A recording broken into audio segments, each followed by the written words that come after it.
नमस्कार, मैं जिया अहमद। आप देख रहे हैं बिहार हर समय। पूर्णिया डीएम अंशुल कुमार एवं एसपी स्वीटी सहरावत ने संयुक्त प्रेस कॉन्फ्रेंस कर चुनाव से संबंधित मीडिया के सामने अपनी बात रखी। आपका बहुत बहुत स्वागत है। आप लोग जानते हैं कि अभी बिहार विधानसभा आम निर्वाचन 2025 का चुनाव जो है वह बिहार में चल रहा है और 6 तारीख को इसका अनाउंसमेंट हुआ था, प्रेस अनाउंसमेंट हुआ था। उस समय भी हम लोगों ने आपसे वार्ता करी थी। आज एक महत्वपूर्ण दिन है जब हम लोग की नामांकन के अभ्यर्थता वापसी की अंतिम तिथि है। आज विड्रॉल ऑफ कैंडिडेचर जिसको हम लोग कहते हैं, तो आज हम लोग के जितने भी प्रत्याशी हैं, कैंडिडेट्स हैं, वो आज फाइनल हुए हैं। तो हम लोगों की जो अंतिम सूची है वह ये है कि 56 अमौर विधानसभा में कुल 9 कैंडिडेट्स हैं, कुल 57 बाईसी में 7 कैंडिडेट्स, 58 कस्बा में 13 कैंडिडेट्स, 59 बनमनखी में 5 कैंडिडेट, रुपौली 60 में 15 कैंडिडेट, 61 दमदहा में 11 कैंडिडेट, पूर्णिया 62 में 9 कैंडिडेट, कुल मिलाकर के 69 कैंडिडेट्स का चुनाव सातों विधानसभा में मिला करके हमारे ज़िले में होगा। अभी आप लोग जानते हैं कि हम लोग का जो चुनाव है वह 11 तारीख को होगा। इसके लिए विभिन्न स्तरों पे तैयारियां चल रही हैं। पूरी निर्वाचन प्रक्रिया को अच्छे से देखने के लिए प्रेक्षक महोदय भी जो हैं हर विधानसभा के लिए एक, ये पहली बार हुआ है। आमतौर पे एक प्रेक्षक जो है वो 2 या 3 विधानसभा पे रहते थे, मगर पहली बार ईसीआई ने एक ट्रांसपेरेंसी को बढ़ावा देने के लिए इसको कदम को उठाया है। साथ ही इस बार 100% जितने भी हमारे बूथ हैं उस पर वेबकास्टिंग की व्यवस्था करी गई। तीसरा एक महत्वपूर्ण निर्णय ये लिया गया है कि जब चुनाव खत्म होगा तो उस दिन हम लोग का जब क्लोज ऑफ पोल होता है तो उस समय पे फॉर्म 17C की एक प्रति जो है वो अवश्य रूप से पोलिंग एजेंट जो भी वहाँ पर उपस्थित होंगे उनको उपलब्ध कराई जाएगी। इस बार सारे बूथों पर अनुमानित यह है कि जितना भी हमारा फोर्स है वह CAPF BSAP की कैटेगरी से मुख्यतः होगा। अभी ईवीएम जो है वो हमारा रैंडमाइजेशन का प्रोसेस खत्म होने के बाद में, जिसमें राजनीतिक दल भी सम्मिलित रहते हैं, 22, 23, 24 जो कल से प्रक्रिया शुरू हुई है उसमें ईवीएम को उनके अपने स्ट्रांग रूम के लिए भेजा गया है। हम लोगों ने जो 7 विधानसभा हैं उसके लिए 2 डिस्पैच सेंटर चिन्हित करे हैं। इन्हीं डिस्पैच सेंटर पे काउंटिंग, रिसेप्शन और स्ट्रांग रूम की कार्रवाई भी होगी। 2 जो सेंटर्स हैं उसमें एक जिला स्कूल है जहाँ पे पूर्णिया विधानसभा, कस्बा विधानसभा और बायसी विधानसभा का है, और पूर्णिया जो कॉलेज है वहाँ पर बाकी 4 विधानसभाओं का। तो जिला स्कूल और पूर्णिया कॉलेज मिला करके सातों विधानसभा का हम लोग डिस्पैच इत्यादि कराएंगे।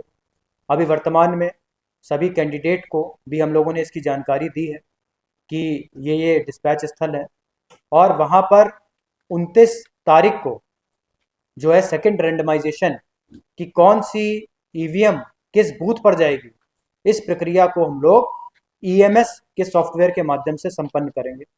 31 तारीख को ECI के इंजीनियर्स यहाँ पे ज़िले में आएंगे। उसके उपरांत कमीशनिंग का प्रोसेस चालू होगा और 6 तारीख तक लगभग हम लोग इस प्रोसेस को भी कंप्लीट कर लेंगे।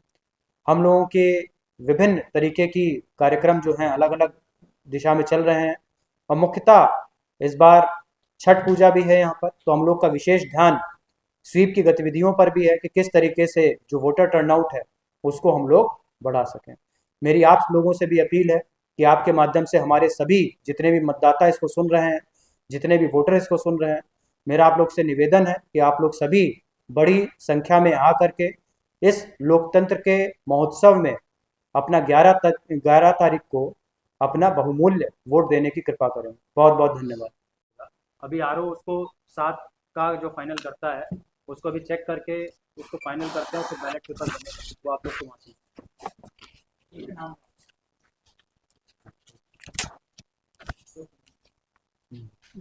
स्टार्ट किया जाए। जैसा कि आप लोग जान रहे हैं कि 6 अक्टूबर को इलेक्शन के कमीशन द्वारा जो प्रेस नोट रिलीज किया गया उसके बाद से MCC लागू होने के पश्चात लगातार जो प्री पोल CAPF कंपनीज हैं, जो हमारे SST जो फंक्शनल हैं, फ्लाइंग स्क्वाड जो लगातार मूवमेंट में है, उनके द्वारा सघन चेकिंग की जा रही है, अलग अलग जगह पर रेड्स कंडक्ट की जा रही हैं, एरिया डोमिनेशन की एक्सरसाइज भी उसमें उनके द्वारा की जा रही है। उसमें कुछ उपलब्धियां हैं जो हम आप लोगों के साथ शेयर करना चाहेंगे। कैश, लिकर और नारकोटिक्स के सीजर में MCC 6 तारीख से जब से लागू हुआ है तब से 5.23 लाख इस पे सीज किया गया है। लिकर में देसी और हमारा IMFL प्लस जो एक्साइज की टीम के द्वारा लगातार जो बरामदगी की जा रही है, जिला में लगभग 16,600 लीटर के लगभग ये बरामदगी हुई है। स्मैक में 150 ग्राम, गांजा में 65 किलो और कोडीन 713 लीटर अभी तक जो है बरामद किया गया है। इसमें निरोधात्मक कार्रवाई के तौर पे अभी तक 14,204 लोगों को बाउंड डाउन 135 BNSS की धारा के तहत किया गया है, जिसमें मुख्यतर गुंडा पंजी में शामिल लोग, जिनका डोजियर है, ऐसे लोग और आर्म्स एक्ट के जो कन्विक्टेड हमारे अक्यूज्ड हैं, उनको भी इस सूची में शामिल किया गया है और प्रत्येक रविवार उनकी हाजिरी भी जो है थाना पर लगाई जा रही है। CCA के तहत अभी तक 138 प्रपोजल हम लोगों ने सबमिट किए हैं, जिसमें 84 में ऑर्डर भी पास हो गया है, जिनको जिला और थाना बदर किया गया है। लाइसेंस आर्म में डिपोजिशन का भी हम लोग काम कर रहे हैं। अभी तक इसमें 300 से अधिक हमारे लाइसेंस्ड वेपन्स जो हैं वो शॉप्स और थाना में जमा किए गए हैं। NBWs में काफ़ी तेजी से 398 प्रत्येक दिन रेड्स कंडक्ट करते हुए उसका डिस्पोजल किया गया है। MCC के दौरान 6 तारीख से लेकर अभी तक 441 अभियुक्तों को, जो पुराने कांडों में फरार चल रहे थे, जिनके विरुद्ध वारंट निर्गत थे, उनको अरेस्ट करके भी भेजा गया है। इसमें एक और चीज़ जो नई है, जो SSTs हमारी है, वहाँ सभी पर CCTV कैमरा के यूज़ करते हुए उसका कमांड एंड कंट्रोल हमारे डिस्ट्रिक्ट हेडक्वार्टर में जो कमांड एंड कंट्रोल सेंटर है वहाँ दिया गया है, जिसमें पदाधिकारी, एडमिनिस्ट्रेशन और पुलिस की टीम के द्वारा लगातार SSTs को भी उसमें मॉनिटर किया जा रहा है और FSTs की मूवमेंट को भी जो है हम लोग उसमें लगातार मॉनिटर कर रहे हैं। सोशल मीडिया का जो यूज़ है वो काफ़ी बढ़ गया है विगत कुछ सालों में। उसको भी मॉनिटर करने के लिए एक डेडिकेटेड टीम इसमें जो है बनाई गई है, जो मुख्य रूप से हर एक सोशल मीडिया प्लेटफॉर्म, चाहे वो ट्विटर हो, फेसबुक हो या अलग अकाउंट्स हो, उस पर क्या पोस्ट किया जा रहा है, किस तरीके का कंटेंट है, हेट स्पीच तो नहीं है, बिना कोई वैलिडेटेड फैक्ट के रूमर तो नहीं फैलाया जा रहा है। इन सब चीज़ों को मॉनिटर करते हुए डेडिकेटेड कोषांग, MCC कोषांग या फिर हमारे कंसर्न थाना को उसमें रिपोर्ट करती है और जिस पे हम लोग आगे की कार्रवाई करेंगे। Thank you.